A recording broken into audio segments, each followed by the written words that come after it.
एक शाम प्राची टीवी पर सीरियल देख रही होती है, तभी उसकी सास वहाँ आती है।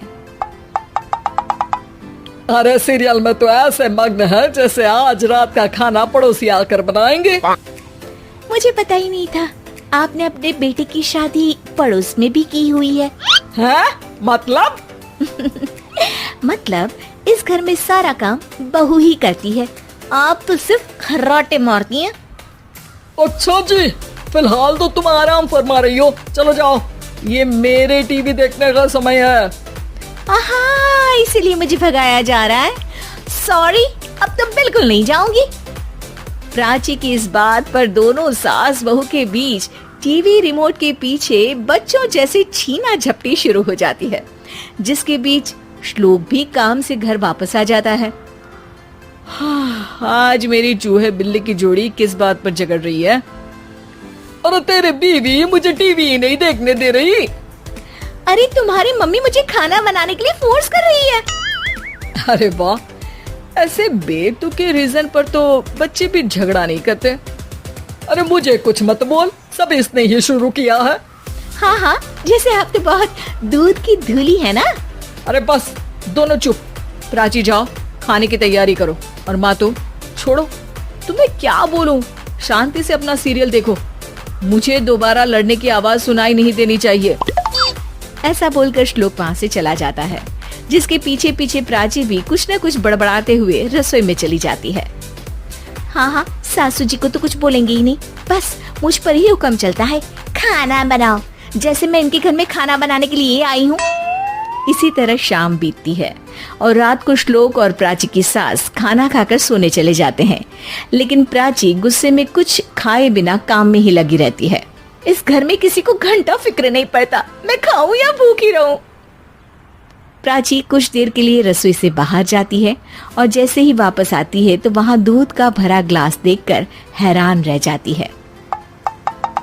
फिक्र पूरी है, बस दिखाना नहीं है। प्राची दूध पीकर सोने चली जाती है और अगली सुबह एक बार फिर सास बहू का कार्टून नेटवर्क स्टार्ट हो जाता है। ये तुमने ही किया है। अरे अजीब जबरदस्ती है, मैं बोल रही हूँ मैंने कुछ नहीं किया। दोनों ने मिलकर पूरे घर को पागल खाना बनाया हुआ है। यहाँ कोई नॉर्मल इंसान तो रह ही नहीं सकता, इसीलिए अब पड़ोसी क्या रिश्तेदार भी घर आने से कतराते हैं। और सुन बेटे, तू भी चंगा, तेरी माँ भी चंगी, तेरी बीवी भी चंगी, रिश्तेदार। हाँ जी, आपको नहीं पता क्या, गंगाधर ही शक्तिमान है, रिश्तेदार ही। हाँ हाँ, बस समझ गया। कभी जानवरों जैसे लड़ेंगी तो कभी जुगलबंदी करेंगी। भाई मैं आप दोनों के बीच में नहीं फंसना चाहता।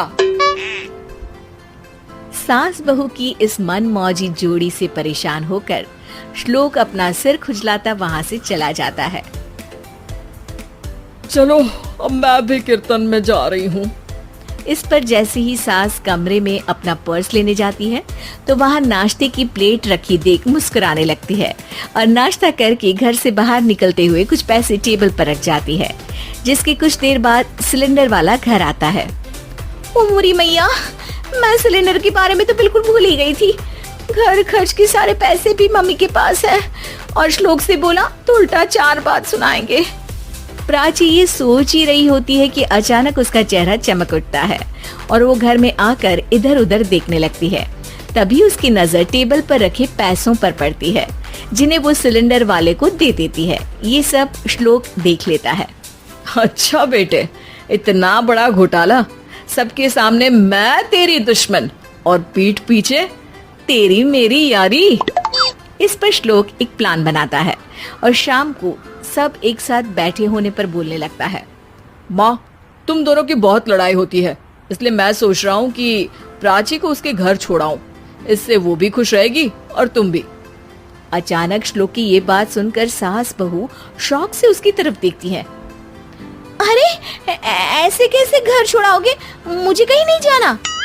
अरे तुमने बोला नहीं पर मैंने सुन लिया, तुम्हें मम्मी के साथ रहना अच्छा नहीं लगता, मुझे पता है। अरे वाह, अरे जब बहू खुद कुछ काम बोले तो वो तुझे सुनता नहीं, और अब जो इसने बोला ही नहीं वो तू समझ गया। जब उसे नहीं जाना तो फिर जबरदस्ती क्यों कर रहा है? अच्छा, फिर आपको मौसी के घर छोड़ाता हूँ, बस अब आप दोनों एक घर में एक छत के नीचे नहीं रह सकती। मैं इस टॉम एंड जेरी की जोड़ी को और नहीं झेल सकता। है? ऐसे कैसे नहीं रह सकते? तुम्हें इतनी दिक्कत है तो तुम्हारा बोरिया बिस्तर पैक कर देती हूँ, लेकिन मम्मी जी कहीं नहीं जाएंगी। बिल्कुल यही सुनना था मुझे। अगर दोनों में इतना ही प्यार है फिर हर वक्त ये लड़ाई का नाटक क्यों करती हो? देखा मैंने कैसे माँ किचन में दूध रखती है और तुम उनके लिए कमरे में नाश्ता रखती हो, और कैसे वो पहले ही तुम्हारी दिक्कत समझकर घर में पैसे रखकर बाहर जाती है। अरे भाई, इतना ड्रामा तो डेली सोप में भी नहीं होता जितना तुम दोनों ने इस घर में फैलाया हुआ है। तू हमें टॉम एंड जेरी बोलता है ना, तो याद कर वो दोनों भी एक दूसरे को बाहर वालों की बुरी नजर से बचाने के लिए हमेशा सबके सामने लड़ते थे, लेकिन अकेले में दिक्कत के समय मदद भी तो करते थे। बस हमारा रिश्ता भी कुछ ऐसा ही है। और वैसे भी अगर सास बहू में तू मैं नहीं होती तो दुनिया वालों को कहानियां कैसे मिलेंगी?